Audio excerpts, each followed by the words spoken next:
साथियों नमस्कार। स्वागत है आप सभी का आपके अपने यूट्यूब चैनल में। आज की इस वीडियो में लेकर आए हैं जनरल नॉलेज के टॉप 30 क्वेश्चन जो आपकी आगामी सभी परीक्षाओं के लिए हेल्पफुल होने वाले हैं। तो चलिए दोस्तों लेते हैं आज का पहला प्रश्न। पहला प्रश्न है, सरकार द्वारा पुरानी मुद्रा को समाप्त कर नई मुद्रा चलाना क्या कहलाता है? बताइए दोस्तों। सरकार द्वारा पुरानी मुद्रा को समाप्त कर नई मुद्रा का चलाना क्या कहलाता है? तो वो कहलाता है विमुद्रीकरण, यानी कि बी ऑप्शन करेक्ट हो जाएगा। अगला प्रश्न है, भय अवस्था जिसमें मुद्रा का मूल्य गिर जाता है और कीमतें बढ़ जाती हैं क्या कहलाती हैं? बताइए दोस्तों। इंपॉर्टेंट प्रश्न है। भय अवस्था जिसमें मुद्रा का मूल्य गिर जाता है और कीमतें बढ़ जाती हैं क्या कहलाती है? तो वो कहलाती है मुद्रास्फीति, यानी कि ऑप्शन राइट हो जाएगा। उसको मुद्रास्फीति कहा जाता है। अगला प्रश्न है, मुद्रास्फीति से लाभान्वित होता है। बताइए दोस्तों। मुद्रास्फीति से लाभान्वित होता है तो वो होता है ऋणी, यानी कि बी ऑप्शन करेक्ट हो जाएगा। मुद्रास्फीति से ऋणी लाभान्वित होता है। अगला क्वेश्चन है, अब तक भारतीय रुपए का कितनी बार अवमूल्यन किया जा चुका है? बताइए दोस्तों। अब तक भारतीय रुपए का कितनी बार अवमूल्यन किया जा चुका है? तो वह है 3 बार, यानी कि सी ऑप्शन राइट हो जाएगा। अब तक भारतीय रुपए का 3 बार अवमूल्यन किया जा चुका है। अगला प्रश्न है, भारत का केंद्रीय बैंक कौन सा है? बताइए दोस्तों।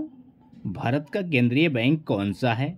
इंपॉर्टेंट प्रश्न है और सिंपल सा प्रश्न है।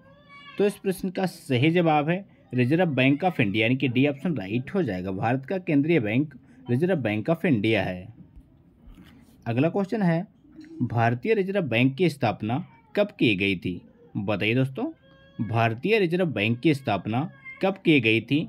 तो वो की गई थी 1 अप्रैल 1935 को, यानी कि बी ऑप्शन राइट हो जाएगा। 1 अप्रैल 1935 को भारतीय रिजर्व बैंक की स्थापना की गई थी। अगला क्वेश्चन है, भारतीय रिजर्व बैंक का राष्ट्रीयकरण कब किया गया? बताइए दोस्तों। मोस्ट इंपॉर्टेंट क्वेश्चन है। भारतीय रिजर्व बैंक का राष्ट्रीयकरण कब किया गया था?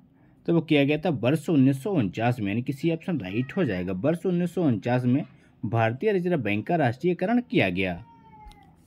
अगला क्वेश्चन है, निम्नलिखित में से किस बैंक में कोई व्यक्ति अपना खाता नहीं खोल सकता? बताइए दोस्तों। निम्नलिखित में से किस बैंक में कोई व्यक्ति अपना खाता नहीं खोल सकता?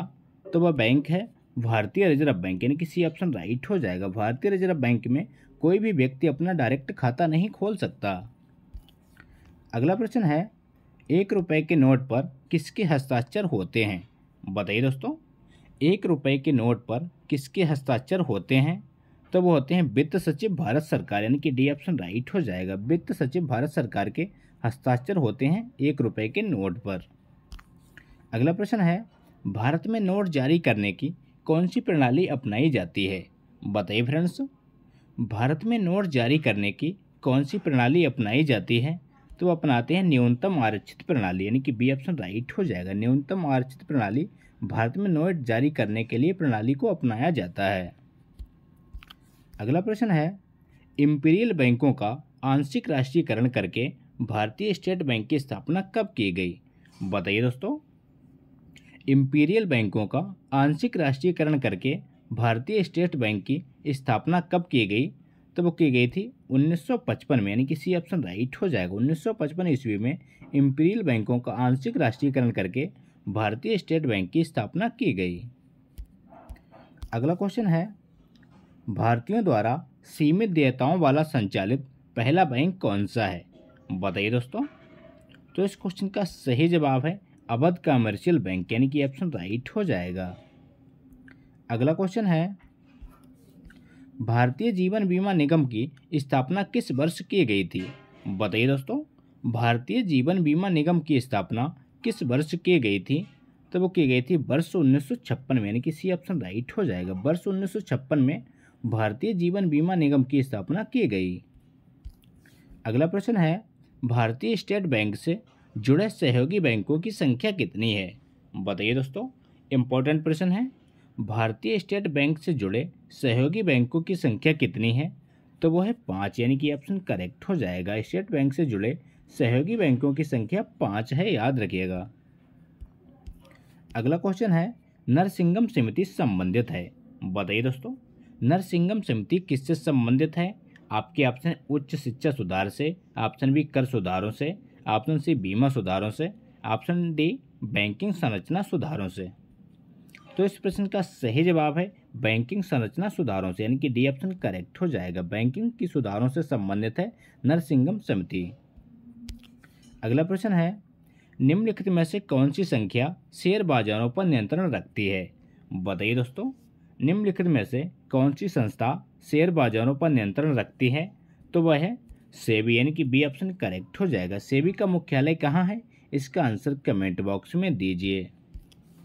अगला प्रश्न है, देश में कृषि एवं ग्रामीण विकास हेतु वित्त सुविधा उपलब्ध कराने वाली सर्वोच्च संस्था कौन सी है? बताइए दोस्तों, देश में कृषि एवं ग्रामीण विकास हेतु वित्त सुविधा उपलब्ध कराने वाली सर्वोच्च संस्था कौन सी है? तो वह है नाबार्ड, यानी कि ऑप्शन करेक्ट हो जाएगा। नाबार्ड एक ऐसी संस्था है जो देश में कृषि एवं ग्रामीण विकास हेतु वित्त सुविधा उपलब्ध कराती है। अगला क्वेश्चन है, नाबार्ड की स्थापना कब की गई? बताइए साथियों, नाबार्ड की स्थापना कब की गई थी? तो वो की गई थी 1982 में, यानी कि सी ऑप्शन राइट हो जाएगा। 1982 ईस्वी में नाबार्ड की स्थापना की गई। अगला क्वेश्चन है, मंदड़िया एवं तेदड़िया शब्दावली किससे संबंधित है? बताइए दोस्तों। तो शब्दावली संबंधित है शेयर बाजार से, यानी कि डी ऑप्शन राइट हो जाएगा। अगला क्वेश्चन है, टोक्यो स्थित स्टॉक एक्सचेंज का नाम क्या है? बताइए फ्रेंड्स, टोक्यो स्थित स्टॉक एक्सचेंज का नाम क्या है? तो वो है निक्की, यानी कि बी ऑप्शन करेक्ट हो जाएगा। टोक्यो स्थित स्टॉक एक्सचेंज का नाम निक्की है, याद रखिएगा। अगला प्रश्न है, वर्ष 2011 की जनगणना के अनुसार भारत की कुल जनसंख्या कितनी है? बताइए दोस्तों, वर्ष 2011 की जनगणना के अनुसार भारत की कुल जनसंख्या कितनी है? तो वह है 121 अरब, यानी कि ऑप्शन करेक्ट हो जाएगा। 1.21 अरब भारत की जनगणना के अनुसार, 2011 की जनगणना के अनुसार भारत की जनसंख्या है। अगला प्रश्न है, भारत में 2001 से 2011 ईस्वी के बीच जनसंख्या की दशकीय वृद्धि दर कितनी रही? बताइए फ्रेंड्स। तो दशकीय वृद्धि दर रही 17.7%, यानी कि सी ऑप्शन करेक्ट हो जाएगा। अगला क्वेश्चन है, वर्ष 2011 की जनगणना के अनुसार भारत में 1000 स्त्रियों पर पुरुषों की संख्या कितनी है? बताइए दोस्तों। तो इस प्रश्न का सही जवाब है 943, यानी कि बी ऑप्शन राइट हो जाएगा। अगला क्वेश्चन है, वर्ष 2011 की जनगणना के अनुसार भारत की साक्षरता दर कितने प्रतिशत थी? बताइए दोस्तों। वर्ष 2011 की जनगणना के अनुसार भारत की साक्षरता दर कितने प्रतिशत थी? तो वो थी 73%, यानी कि डी ऑप्शन करेक्ट हो जाएगा। अगला प्रश्न है, भारत का सर्वाधिक साक्षरता वाला राज्य कौन सा है? बताइए दोस्तों, इंपॉर्टेंट प्रश्न है। भारत का सर्वाधिक साक्षरता वाला राज्य कौन सा है? तो वो है केरल, यानी कि सी ऑप्शन राइट हो जाएगा। केरल राज्य भारत का सबसे अधिक साक्षर राज्य है। अगला क्वेश्चन है, वर्ष 2011 की जनगणना के अनुसार भारत में जनघनत्व कितना है? बताइए दोस्तों। वर्ष 2011 की जनगणना के अनुसार भारत में जनघनत्व कितना है? तो वह 382, यानी कि सी ऑप्शन राइट हो जाएगा। कितना? 382 इसका सही जवाब हो जाएगा। अगला क्वेश्चन है, निम्नलिखित में से किस राज्य में सर्वाधिक अनुसूचित जनजातियां निवास करती हैं? बताइए फ्रेंड्स, निम्नलिखित में से किस राज्य में सर्वाधिक अनुसूचित जनजातियां निवास करती हैं? तो वह है मध्य प्रदेश, यानी कि बी ऑप्शन राइट हो जाएगा। मध्य प्रदेश राज्य में सर्वाधिक अनुसूचित जनजातियां निवास करती हैं। अगला क्वेश्चन है, निम्नलिखित में से कौन सा युग्म सुमेलित नहीं है? बताइए दोस्तों, निम्नलिखित में से कौन सा युग्म सुमेलित नहीं है? आपके ऑप्शन है सर्वाधिक जनसंख्या वाला राज्य उत्तर प्रदेश, ऑप्शन बी सर्वाधिक जनघनत्व वाला राज्य पश्चिम बंगाल, ऑप्शन सी सर्वाधिक लिंगानुपात वाला राज्य केरल, ऑप्शन डी सबसे कम लिंगानुपात वाला राज्य हरियाणा। तो इस क्वेश्चन का सही जवाब है सर्वाधिक जनघनत्व वाला राज्य पश्चिम बंगाल, यानी कि बी ऑप्शन करेक्ट हो जाएगा। अगला क्वेश्चन है, बैंक नोट प्रेस कहाँ स्थित है? बताइए साथियों, बैंक नोट प्रेस कहाँ स्थित है? तो वो स्थित है देवास में, यानी कि बी ऑप्शन राइट हो जाएगा। अगला प्रश्न है, 10 रुपये या इससे ऊपर के नोट पर किसके हस्ताक्षर होते हैं? बताइए फ्रेंड्स, इंपॉर्टेंट प्रश्न है और आज का अंतिम प्रश्न है। 10 रुपये या इससे ऊपर के नोट पर किसके हस्ताक्षर होते हैं? तो वो होते हैं भारतीय रिजर्व बैंक के गवर्नर के, यानी कि सी ऑप्शन राइट हो जाएगा। आरबीआई के गवर्नर के हस्ताक्षर होते हैं 10 रुपये या इससे ऊपर के नोट पर।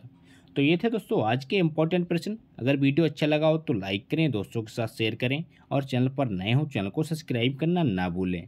मिलते हैं नेक्स्ट वीडियो में, तब तक के लिए प्यार भरा नमस्कार।